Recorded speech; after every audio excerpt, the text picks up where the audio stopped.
Bom dia a todos. Boa noite vocês deram a Jacó ontem, foi mais forte que esse bom dia que vocês estão dando para mim. Bom dia. Bom dia. Agora sim. Bom dia para vocês que estão aqui presentes, nossos companheiros que nos assistem à distância. Depois desse show de musicalidade que a gente ouviu aqui, fica fácil a gente chegar aqui e falar, né? Só abrir a boca que o resto vai quase que sozinho. Então fica bem fácil. Vamos falar sobre sonambulismo, hipnose e fé. Eu não sei se alguém aí chegou a refletir, a pensar a respeito qual a relação que existe entre sonambulismo e a hipnose. Entre esses dois há uma ligação fácil da gente entrever, mas entre esses dois e a fé, o que é que tem a ver o sonambulismo, a hipnose com a fé?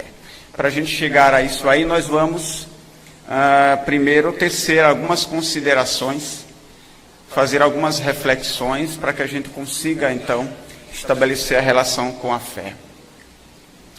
O que é a hipnose? Só para a gente poder relembrar e assentar a base do nosso conhecimento, das nossas reflexões. A hipnose seria um estado alterado de consciência, como se chama, onde o indivíduo entra num certo estado de transe, às vezes superficial, às vezes mais profundo, que geralmente é realizado através de uma sugestão verbal. Às vezes se utiliza um objeto brilhante ou um objeto com um movimento pendular, mas que tem como base uma sugestão verbal, onde o hipnotizador, geralmente, ele usa uma voz monótona e repetitiva, que vai induzindo o indivíduo a um estado de relaxamento e depois a um estado de transe um pouco mais aprofundado. Essa teoria ela foi lançada pela primeira vez pelo Abad Faria e depois foi desenvolvida pelo James Braid, o inglês, que, rechaçando a ideia da existência de um fluido magnético, então ele dizia que todos os fenômenos realizados pelos magnetizadores eram por conta da sugestão verbal e não existia o fluido magnético. Apesar de determinadas experiências que foram realizadas por diversos magnetizadores, tem uma experiência relatada no livro sobre a vida e a obra de Mesmer, do Paulo Henrique de Figueiredo, mas uma dentre tantas experiências que Mesmer e seus seguidores realizaram, muito interessante, rechaçando a teoria da sugestão verbal e reforçando a existência de um fluido magnético que, quando utilizado nesse direcionamento, conseguia colocar as pessoas que tinham essa predisponibilidade num estado alterado de consciência, como chamamos hoje em dia. A experiência relatada no livro do Paulo Henrique é mais ou menos a seguinte: um indivíduo estava numa sala ao lado da sala onde Mesmer se encontrava. Uma pessoa serviu, um estudioso serviu de testemunha para o que iria acontecer, e Mesmer, da sala ao lado, sem que fosse visto pelo indivíduo na outra sala, e sem terem preparado nada, sem terem feito nenhuma combinação prévia, o indivíduo lá na outra sala entra num transe proporcionado pelos movimentos e pela emissão magnética de Mesmer à distância, e fazendo ainda mais com que esse indivíduo ele realizasse determinados movimentos, exatamente reproduzindo os movimentos das mãos de Mesmer. Ali estava uma prova, sem deixar nenhuma dúvida, de que era um fluido magnético que estava fazendo aquilo acontecer, porque não havia qualquer espécie de sugestão verbal ali. Mas, mesmo assim, o James Braid ele seguiu nessa ideia de que não existia o fluido magnético, apesar dele mesmo mais tarde confessar que ele não conseguia realizar, através da sugestão verbal, todos os fenômenos que os magnetizadores realizavam. E este fenômeno que eu acabei de relatar é um desses. No estado mais profundo de hipnose, geralmente se chama de estado sonambúlico. Porque o sonambulismo, vamos passar aqui o slide, O sonambulismo magnético ele é proporcionado pelo fluido magnético, é uma introjeção, uma emissão magnética que vai se alojar, que vai influenciar mais ou menos, interferir naquela zona limite entre perispírito e corpo físico, proporcionando que o perispírito consiga ter um desligamento maior. Existem estados pré-sonambúlicos, mas o estado sonambúlico propriamente dito, ele é razoavelmente profundo, há um desligamento relativamente grande do espírito com relação ao corpo físico, dando uma relativa liberdade ao espírito e proporcionando a ele utilizar de certas faculdades que só os espíritos desencarnados têm o privilégio de utilizar com determinada facilidade, com determinada liberdade. Nós, encarnados, nós também somos espíritos e, através desse estado de sonambulismo magnético, retomamos uma certa liberdade, uma certa independência e conseguimos, desta maneira, realizar determinados fenômenos, como ter a visão através de objetos opacos, a visão à distância, a leitura do pensamento e outros fenômenos mais que os magnetizadores realizavam e conheciam e lidavam cotidianamente com todos esses fenômenos. Hoje, quando a gente vai aplicar um passe em alguém, de repente, quando a gente termina o passe, aquela pessoa não responde, fica imóvel, fica muda, muitas vezes a gente fica logo com medo. Muitos passistas tremem nessa hora, e dizem, será que é uma obsessão? Será que tem um espírito aqui obsessor? O que é que eu tenho que fazer? A gente fica meio que perdido. Os magnetizadores lidavam com esses fenômenos cotidianamente. Eles conheciam aprofundadamente, na prática, todos esses fenômenos e lidavam com muita facilidade. Agora, uma coisa interessante é que, através do próprio sonambulismo magnético, os magnetizadores, eles usavam a hipnose também nas suas práticas. Eles também usavam a sugestão verbal. Quando eu chego para um paciente, ou aliás, quando eu chego para um sonâmbulo, começo a magnetizar esse sonâmbulo com o objetivo de colocá-lo num transe sonambúlico, mas ao mesmo tempo vou dizendo, agora você vai relaxar, se acalme. Isso é uma sugestão verbal hipnótica, que vai contribuir com o fenômeno, mas isso não quer dizer que eu não esteja utilizando o fluido magnético, que ele não seja o elemento essencial na produção desse transe sonambúlico. Ou então, muitas vezes, os magnetizadores utilizavam a sugestão verbal para os tratamentos. Tratamento de vícios morais ou de vícios de substâncias. Alguém tinha um vício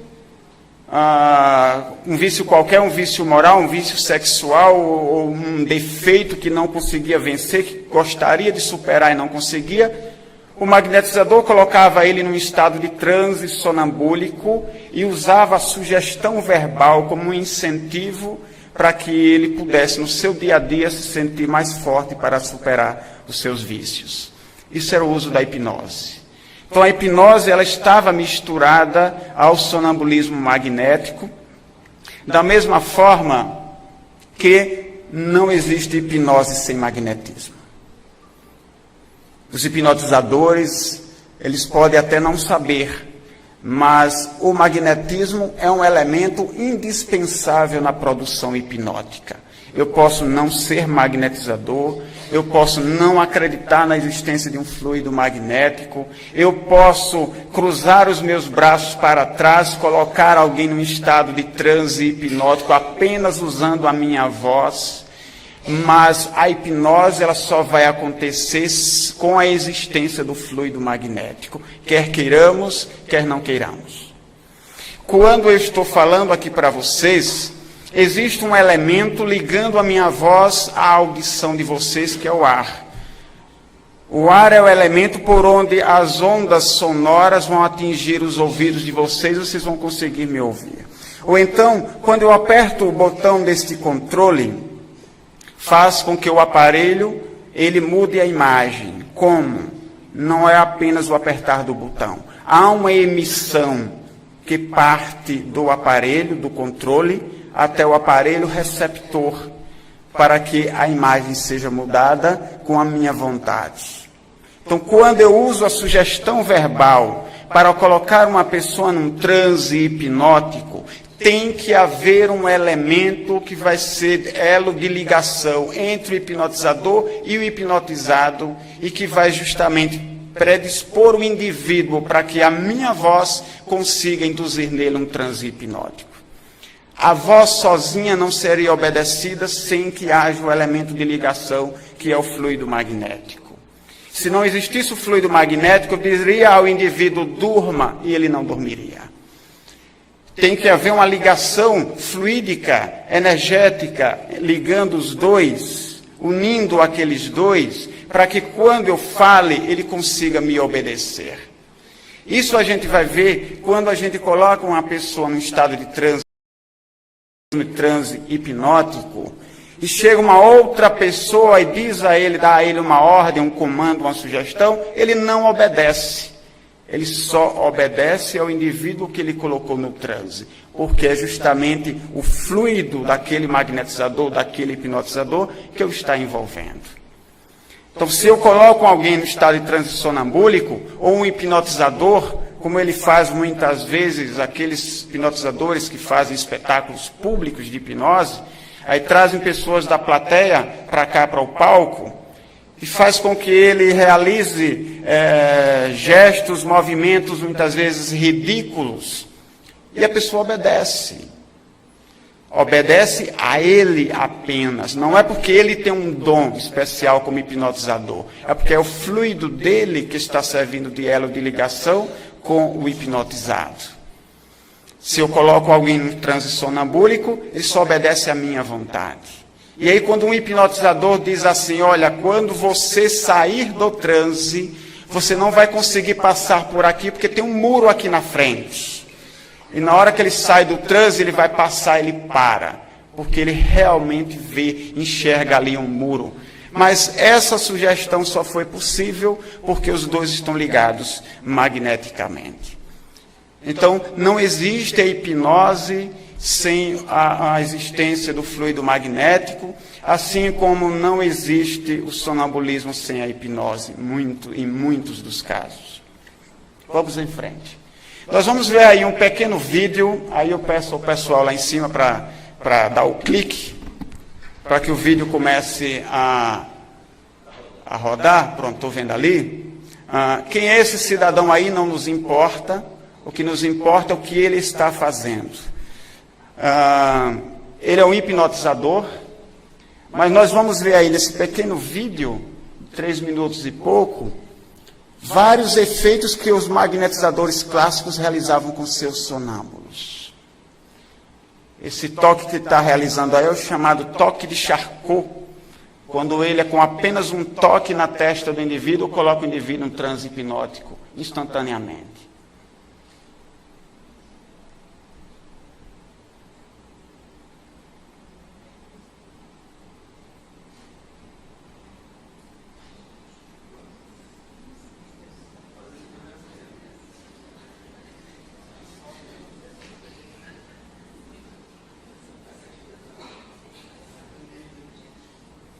Aí nós vemos uma característica que é muito comum entre os sonâmbulos. O piscar de olhos que antecede o transe sonambúlico mais profundo. Não é uma regra, mas muitos sonâmbulos demonstram isso. Aí a insensibilidade física, que ocorre com muitos sonâmbulos no transe sonambúlico. Aí uma atração magnética, quando ele faz com que o indivíduo de olhos fechados, sem nenhuma combinação prévia, consiga se movimentar na direção em que ele coloca as suas mãos, que ele atrai magneticamente com as suas mãos.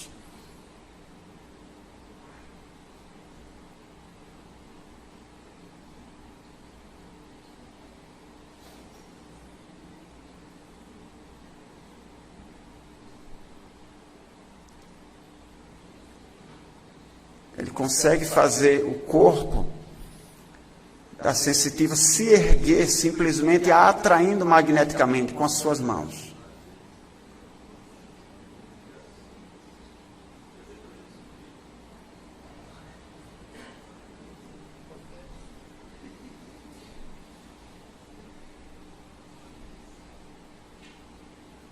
Novamente a insensibilidade física.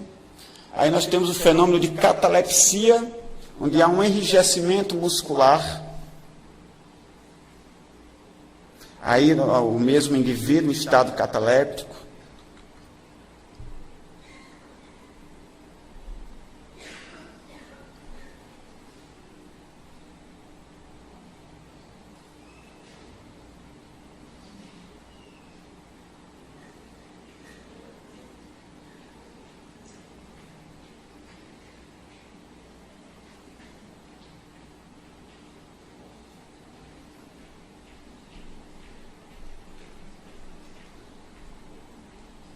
Novamente aí o fenômeno de atração magnética.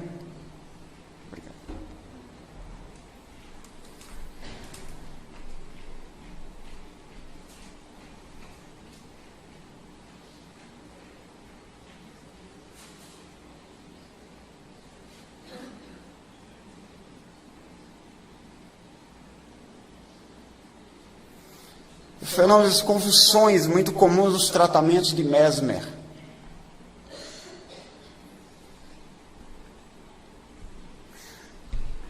Se isso acontecer numa sala de passe, o que é que acontece com o passista? Alguns saem correndo. Mas os magnetizadores conheciam isso com muita propriedade. Perguntado a esse hipnotizador o que era esse fenômeno, ele disse categoricamente: isso não tem nada a ver com magnetismo. Isso é hiperestesia. Eu fui pesquisar o que era hiperestesia. É uma hipersensibilidade. Tá, mas continua sem explicar como acontece. É uma hipersensibilidade do indivíduo que foi ali hipnotizado. Não deixa de ser uma hiperestesia, mas não mostra, não explica como é que essa sensibilidade faz com que o indivíduo obedeça todos os movimentos e sinais do hipnotizador. De que maneira que ele consegue simplesmente tocar na pessoa e induzi-la a um transe, ou fazer ela convulsionar espontaneamente.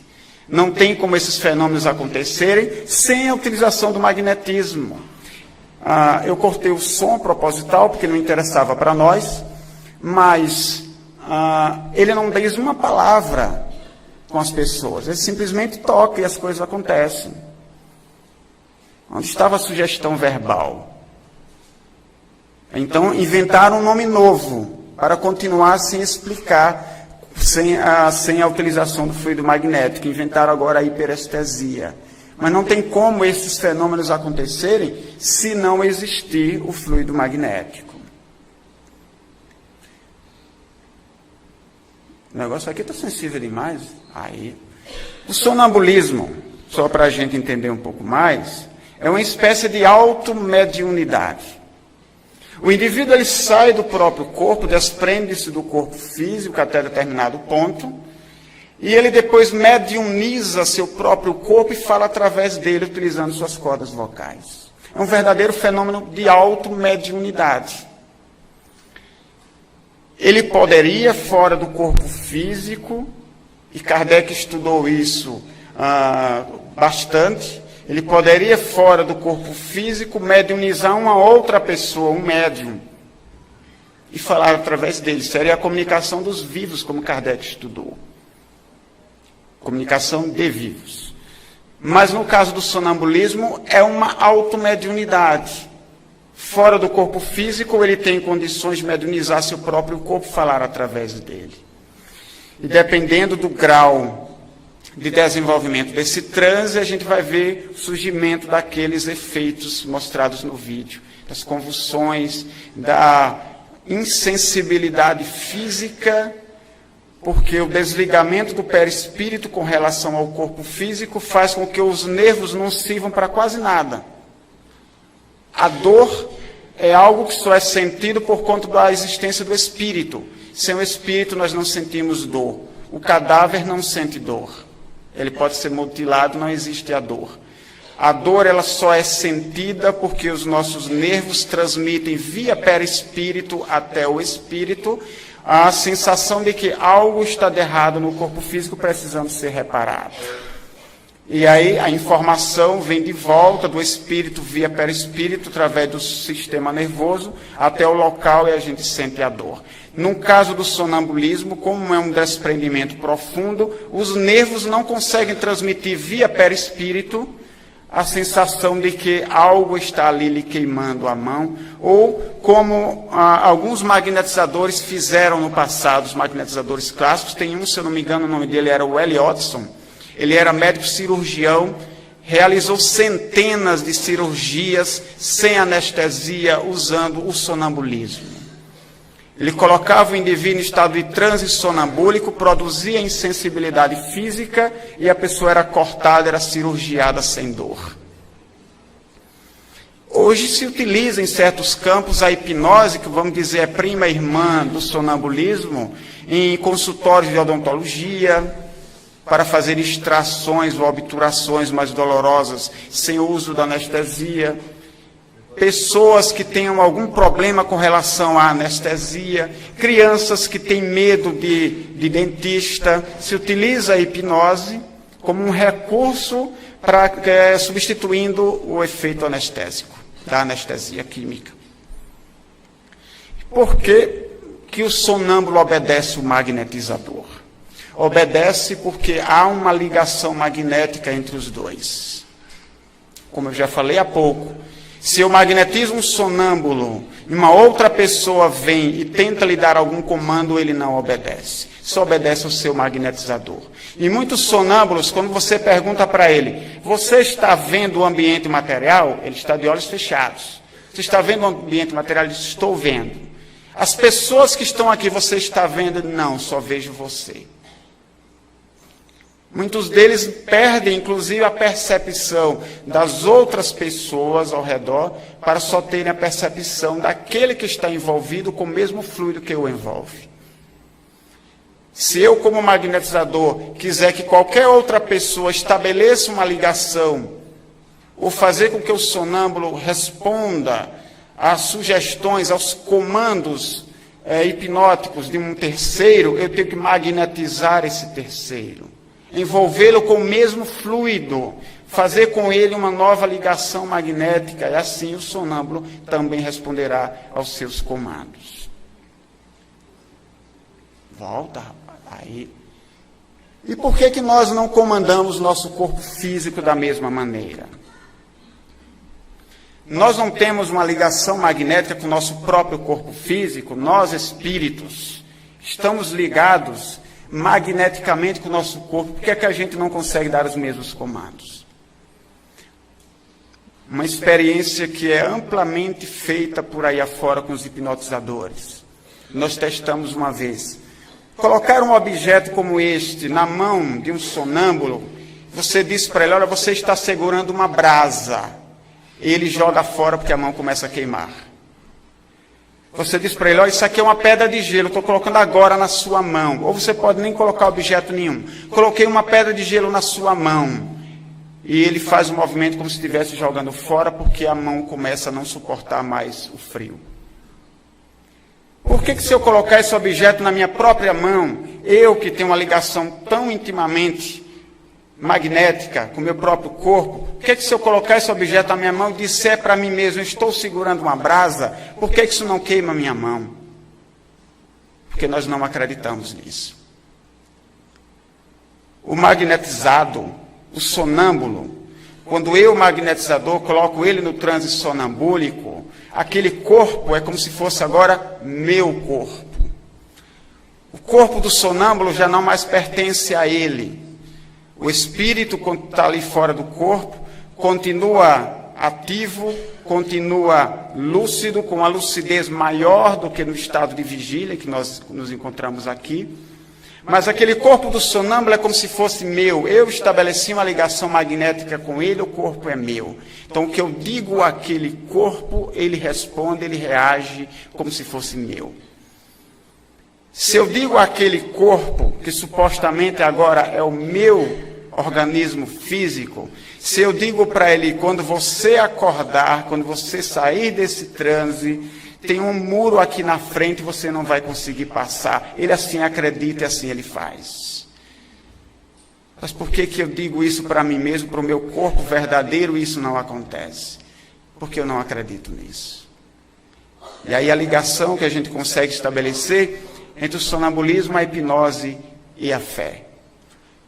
Eu me condicionei de que isso aqui não queima nem gela. Eu criei um condicionamento na minha mente de que isso aqui não queima nem gela. Então eu digo para o meu corpo que isso aqui é uma brasa e não acontece nada. Mas isso aqui pode acontecer sim, se eu me descondicionar. Nós acreditamos de tal maneira na nossa realidade física, e aí algumas filosofias espiritualistas orientais, elas dizem, isso aqui tudo é ilusão. Parece ser o que é porque a gente assim acredita ser. Mas não é. Isso aqui é sólido? Não é. Isso aqui é um conjunto de átomos minúsculos, de partículas minúsculas, onde existe mais espaços vazios do que na realidade coisa sólida. Mas eu criei a ilusão de que isso aqui é um sólido. Da mesma maneira, nós acreditamos tanto nos que os nossos sentidos captam, que para nós essa realidade aqui ela é verdadeira exatamente como é, e não é assim. Quando colocamos o indivíduo em estado de transe sonambúlico, um transe hipnótico profundo, a gente começa a ver que a realidade ela não é realmente como a gente imagina. Ela é bem diferente. Daí o sonâmbulo, ele se descondiciona.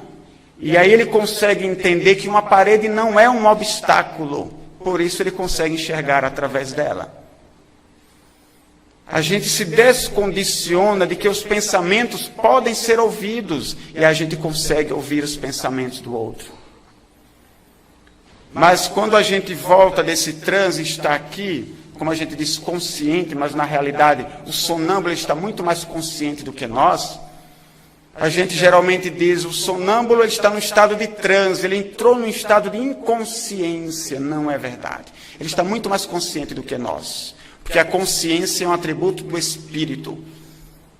Então aqui eu sou uma alma, um espírito revestido por um corpo físico, sofrendo toda a influência da matéria. Mas num estado sonambúlico, eu sou muito mais espírito do que corpo. Então eu penso, eu reajo muito mais como um espírito, usufruindo das faculdades dos espíritos, do que quando eu estou aqui completamente no meu corpo físico. Então, o sonâmbulo está muito mais consciente do que nós. Então, entra a questão da fé. Quando Jesus caminhou sobre as águas, e aí eles devem ter achado aquilo uma coisa fantástica. Alguém conseguir caminhar sobre as águas.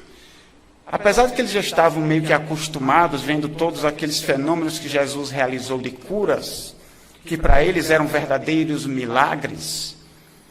Então, as curas extraordinárias de Jesus, eles já estavam até se acostumando a presenciar. Mas Jesus tinha ainda mais para lhe mostrar. Caminha sobre as águas. E, logicamente, quem não iria querer, assim como Pedro, caminhar também sobre as águas? E Pedro pede, Senhor, me chama para eu possa caminhar também aí sobre as águas. E Jesus lhe chama e Pedro começa a caminhar. Mas depois Pedro afunda. Porque ele sente medo, e aí ele afunda. Por que ele conseguiu caminhar no primeiro instante? Porque naquele primeiro instante ele descondiciona a sua mente de que aquilo era impossível. Se Jesus tivesse não lhe dado o exemplo primeiro, Pedro não conseguiria caminhar, porque ele ia pensar, como caminhar? Está doido? Como é que eu vou caminhar sobre as águas? Não existe isso, isso é impossível. É o que a gente sempre diz. Isso é impossível. Mas Jesus lhe mostrou. Então ele descondiciona a sua mente daquela impossibilidade. Agora eu sei que é possível, eu estou vendo acontecer. Não há ilusão. Então ele caminha. Mas no momento em que ele sente medo, o vento mais forte, ele chega, ele sente medo, ele perde aquela certeza da possibilidade de caminhar sobre as águas e ele afunda. Isso acontece com muita gente quando chega de manhã diante do espelho e diz assim: nossa, como eu estou horroroso. E ele vai se sentir feio o resto do dia. A gente faz isso em uma certa escala. A gente faz com o nosso corpo. Ou então, como Jacó faz, quando chega de manhã na frente do espelho e diz: nossa, como eu sou lindo. Aí ele passa o resto do dia acreditando naquilo ali. E ele tenta, por efeito hipnótico, fazer com que a gente também acredite na mesma coisa. Mas aí não consegue, porque ele teria que ter uma relação magnética muito mais forte com cada um de nós. Aí ele não consegue. Mas com ele tem. Então, na frente do espelho, muita gente faz isso. E muita gente vai mais longe e diz: eu sou incapaz. Eu não consigo fazer. Eu sou burro. Eu sou fraco. Eu não consigo caminhar, eu sou horroroso, eu não consigo fazer nada, eu não consigo, e não consegue. Pelo menos ele diz. E a gente continua acreditando naquelas coisas horrorosas que a gente vai pensando sobre nós mesmos. Então, em certo grau, a gente faz isso conosco, é uma auto-hipnose. Se a gente também se acostumasse a dizer sempre: eu posso, eu consigo fazer, eu tenho condições de superar, eu não sou menor do que os obstáculos, nós conseguiríamos ir muito mais longe. Muitos de nós chegamos até aqui desejosos de ouvir de outras pessoas os seus relatos, os seus exemplos, os êxitos das suas terapias. E a gente fica pensando: nossa, como seria legal se eu também conseguisse.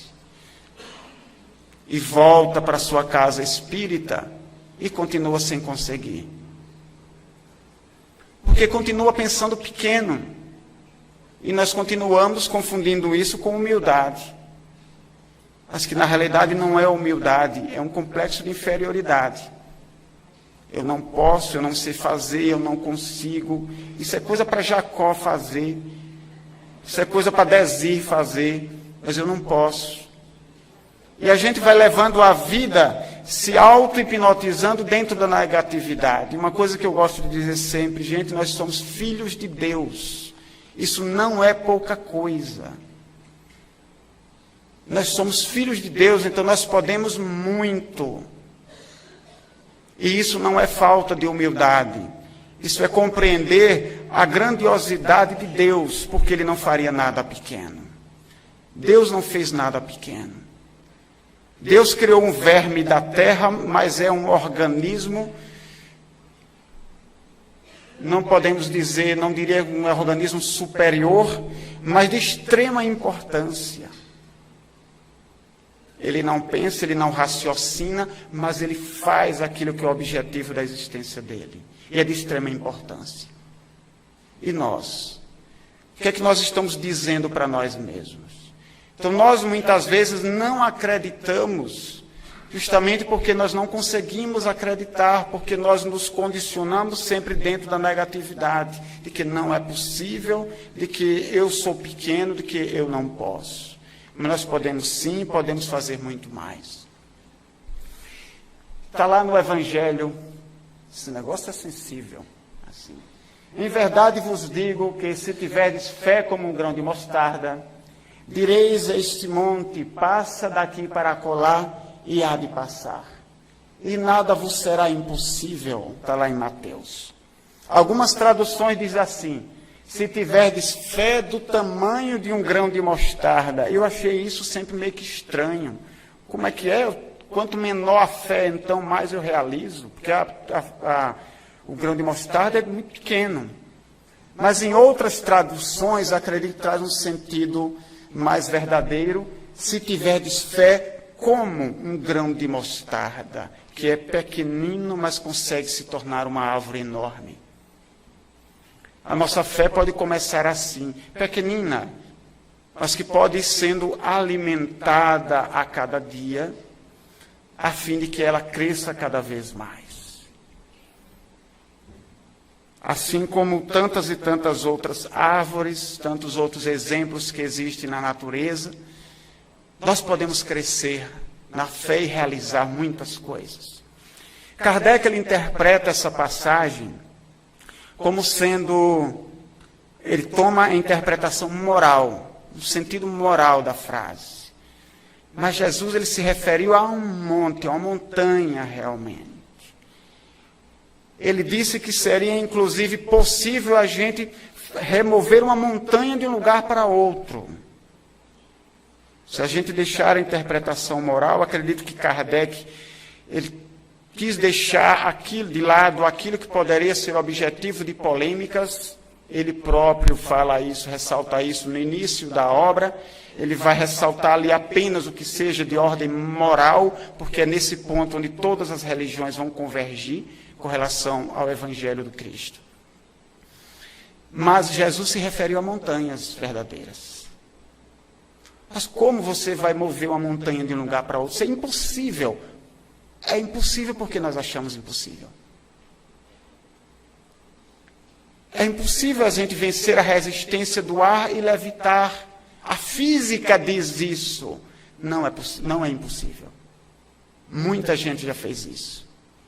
Fazer objetos físicos se erguerem do chão, sem nenhuma força, sem nenhum recurso visível.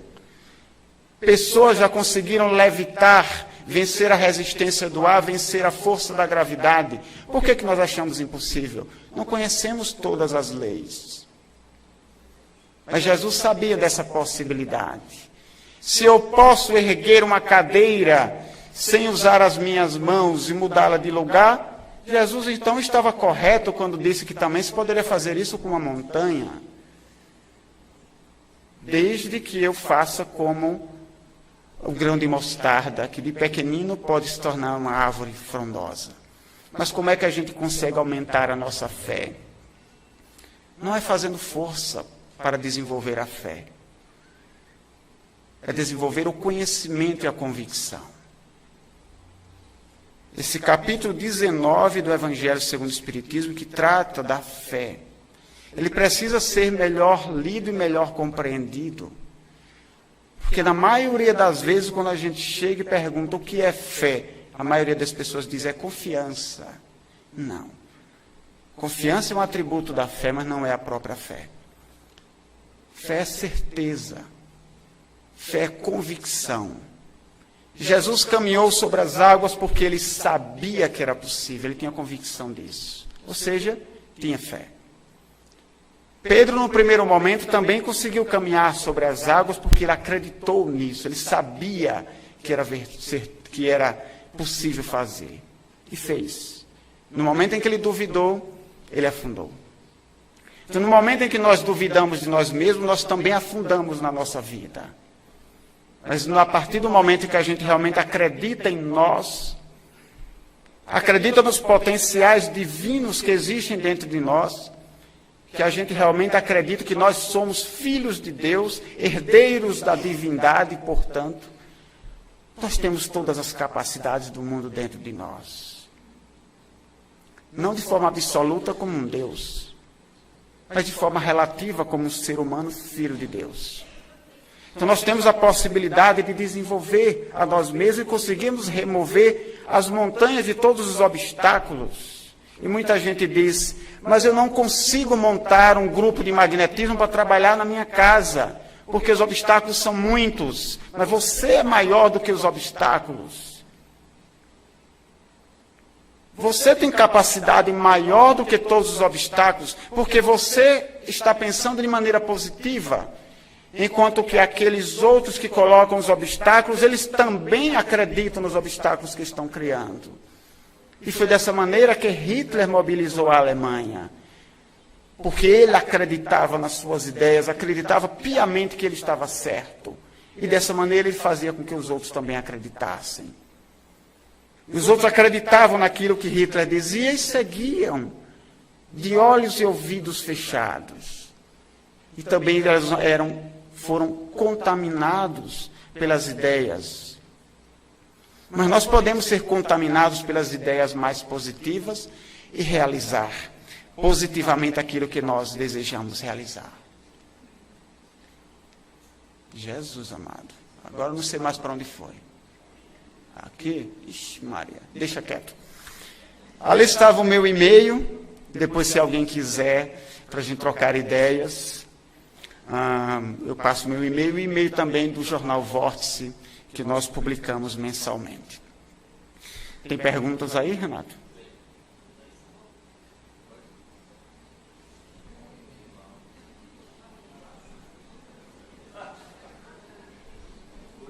Perdeu-se, o e-mail perdeu-se.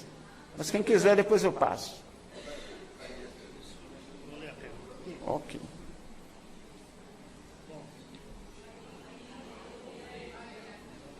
Vamos dividir aqui. Bom, foi formulada a seguinte pergunta. No vídeo apresentado, havia um tratamento sendo realizado? Qual o objetivo?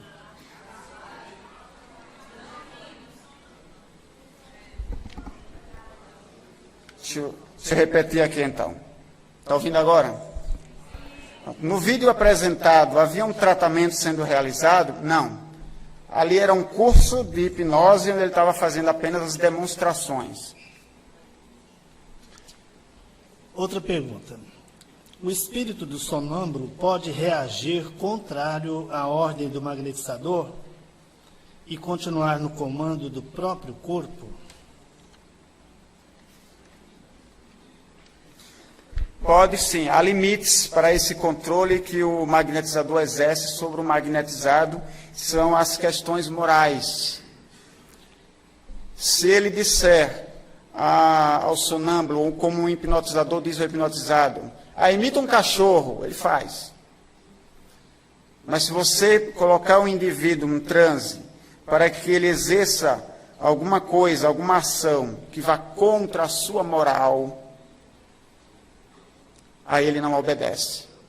O limite é esse, o limite é moral. Então, você consegue hipnotizar alguém para que ele se torne um criminoso, se ele tiver essa índole. Se ele não tiver, ele vai reagir e não vai obedecer. Como assim?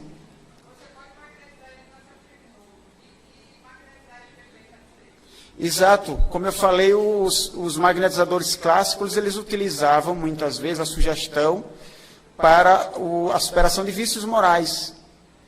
Então o indivíduo tinha um determinado defeito que muito incomodava, ele queria superar aquilo, não conseguia, não se sentia com forças suficientes para isso. O magnetizador lhe auxiliava, reforçando aquela ideia positiva de que ele não tinha mais aquele defeito, que ele conseguiria superar aquele defeito, e isso ia sendo reforçado em diversas sessões, e isso ajudava ele no dia a dia a se superar. Qualquer assistido pode ser levado ao estado sonambúlico? Olha, qualquer pessoa pode ser hipnotizada, mas colocar em estado sonambúlico, não.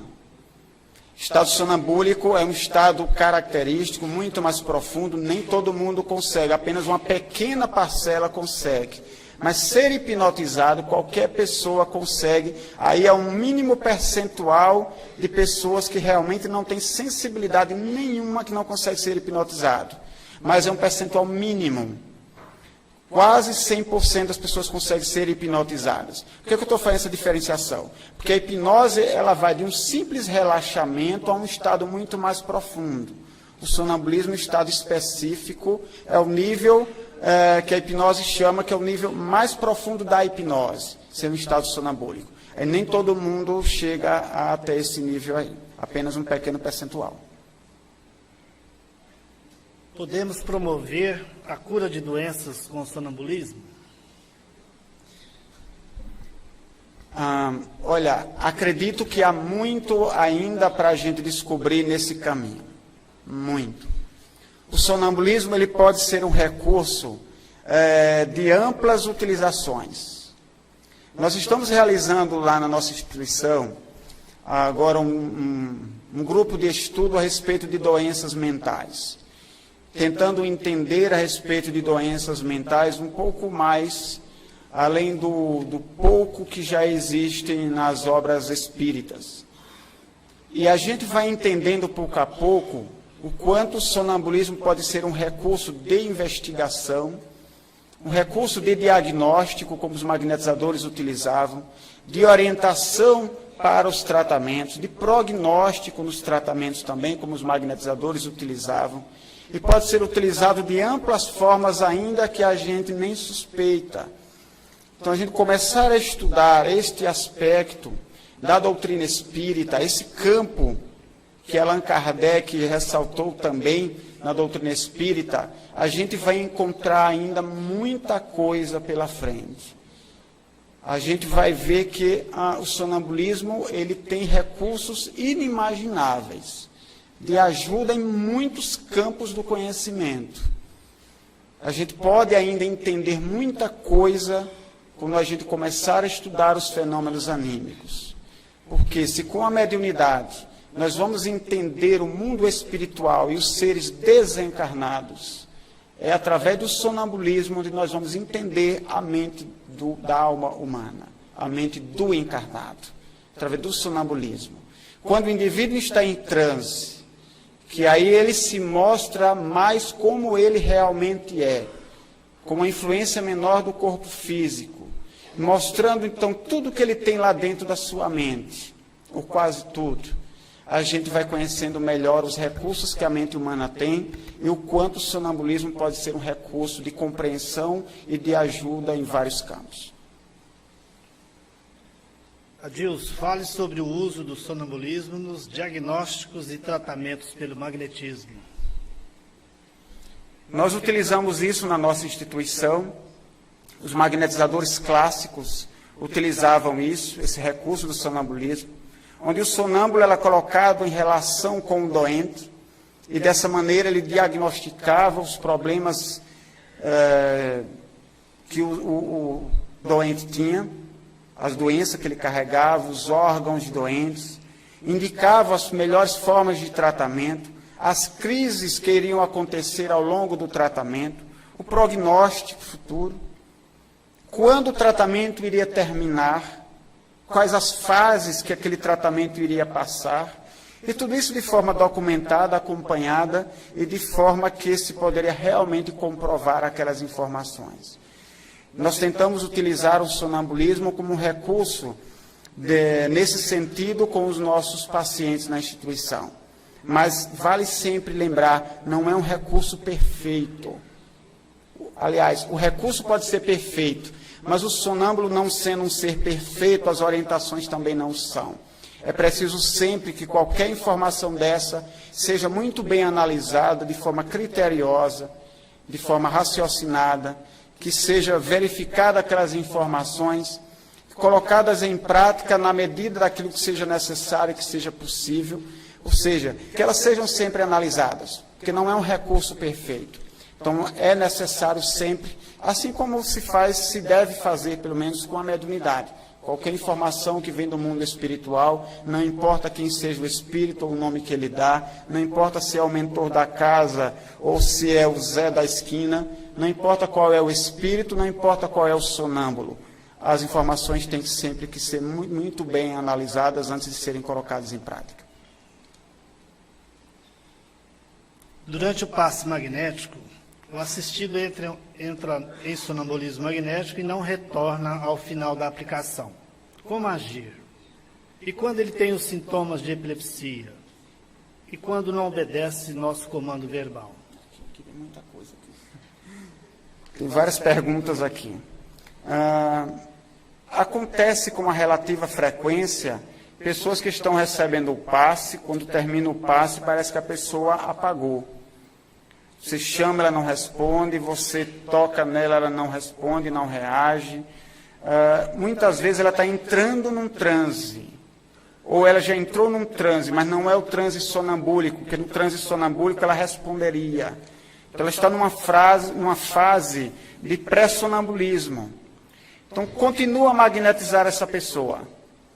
Continua magnetizando, que ela vai ultrapassar aquela fase de pré-sonambulismo e vai entrar num transe num nível tal que ela vai conseguir usar as cordas vocais e falar com você.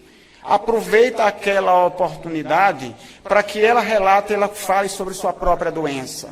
Ela pode, naquele momento ali, lhe dar dicas sobre a própria doença, sobre o tratamento, que ela, num estado de vigília, talvez ela nem conheça, nem se aperceba. Como ela está ali num estado privilegiado, ou seja, com a menor influência do corpo físico, às vezes ela sabe mais da sua doença do que ela consegue perceber e transmitir para os atendentes ou para o magnetizador no estado de vigília. Então, continua a magnetizar, permite que ela aprofunde o transe e comece a conversar com ela assim que ela conseguir conversar com você. Essa seria a ação. Quando ele tem sintomas de epilepsia, aí é uma outra coisa. Não confundir as convulsões magnéticas com as convulsões de um estado traumático, ou de um estado de uma patologia psicológica, ou de uma própria epilepsia. A epilepsia é uma doença para ser tratada. Então, se eu estou magnetizando alguém, tratando uma doença qualquer, ela entra numa epilepsia, eu paro o que estou tratando, vou tratar aquela convulsão epiléptica. Esse é o meu procedimento. Ele entrou numa convulsão que eu sei que é epilepsia, apesar de que ela pode, durante o passe, com muita facilidade, entrar numa convulsão magnética, não epiléptica, e isso pode ser confundido também. Mas se eu sei que é epilepsia, eu vou tratar naquele momento ali a convulsão epiléptica. Ok? E quando ele não obedece ao nosso comando verbal, eu estou entendendo aqui que seria no caso de terminar o passe, ele não lhe responder e não obedece ao comando verbal. Mas aí eu já falei, tenta aprofundar o transe, você aí vai ter duas saídas. Você pode fazer como os magnetizadores clássicos, que é aproveitar aquela oportunidade, aprofundar o transe e conversar com ele em estado de transe. E aí você vai magnetizar, fazendo concentrações magnéticas. Eu uso a concentração longitudinal. Se você não quiser entrar por este campo, faz dispersões. Faz muitas dispersões e vai conversando com ele. As dispersões vão desmagnetizá-lo, vão facilitar ele sair desse estado de torpor e voltar à sua consciência. Então, se não quiser que aquilo prossiga, desmagnetiza dispersando com vigor que ele deve retornar. Bem, infelizmente o tempo não vai nos permitir que todas as perguntas sejam respondidas. Eu vou encaminhar ao Adilson, se possível, no próximo jornal, o Vórtice, na próxima edição, ele responda, né? Se tiver como, né? O Adilson fará essa gentileza de responder as dúvidas que ainda persistem a respeito do tema. Queremos agradecê-lo, né, pela excelente exposição. Né?